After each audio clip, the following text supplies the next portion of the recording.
जय श्री कृष्णा, राधे राधे। कार्तिक माह में तुलसी जी की कहानी। हिंदू महीनों में कार्तिक माह का अत्यधिक महत्व माना गया है। इस पूरे माह में स्नान, दान तथा अन्य धार्मिक कार्यों को करना शुभ माना गया है।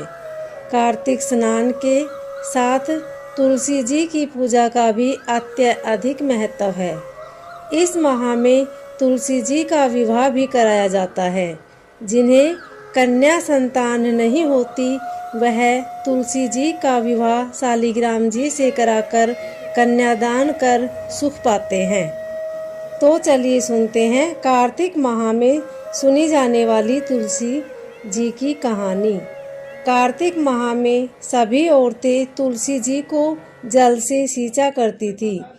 एक बुढ़िया भी थी जो कार्तिक माह में तुलसी जी को सींचने जाती थी, और जब वह जाती तो तुलसी माता से कहती कि हे तुलसा माता, सत की दाता, मैं तेरा बिड़ला सींचती हूँ, मुझे बहू दे, पीले रंग की धोती दे, मीठा ग्रास दे, वैकुंठ में वास दे, अच्छी मौत दे, चंदन का काठ दे, अच्छा राज दे, खाने को दाल भात दे, और 11 के दिन कृष्ण का कांधा दे।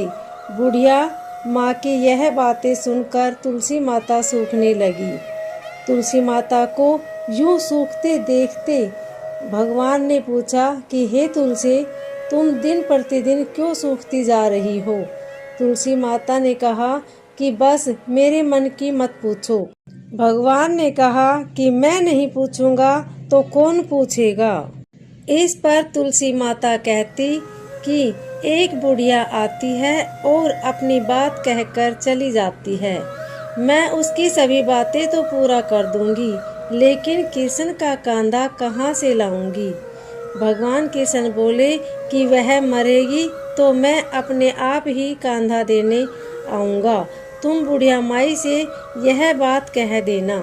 इसके बाद बुढ़िया माई मर गई।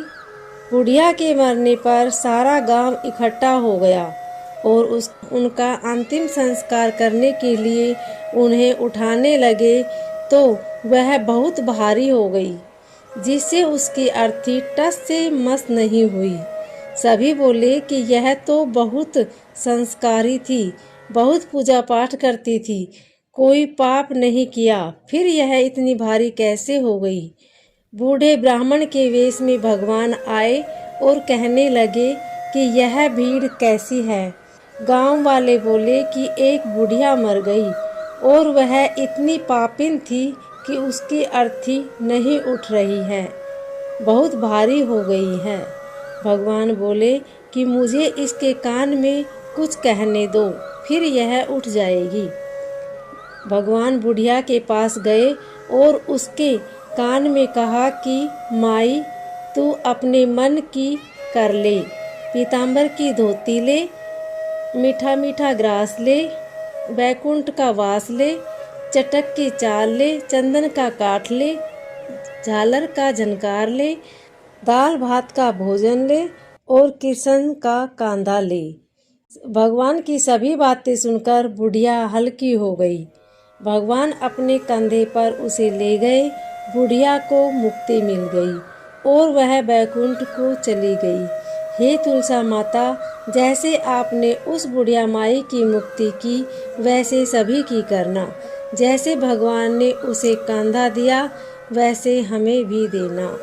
उम्मीद है आपको यह कथा अच्छी लगी होगी। अगर अच्छी लगे तो वीडियो को लाइक, शेयर, सब्सक्राइब जरूर करें। कमेंट में जय तुलसी माता, ओम नमो भगवते वासुदेवाय अवश्य लिखें। धन्यवाद।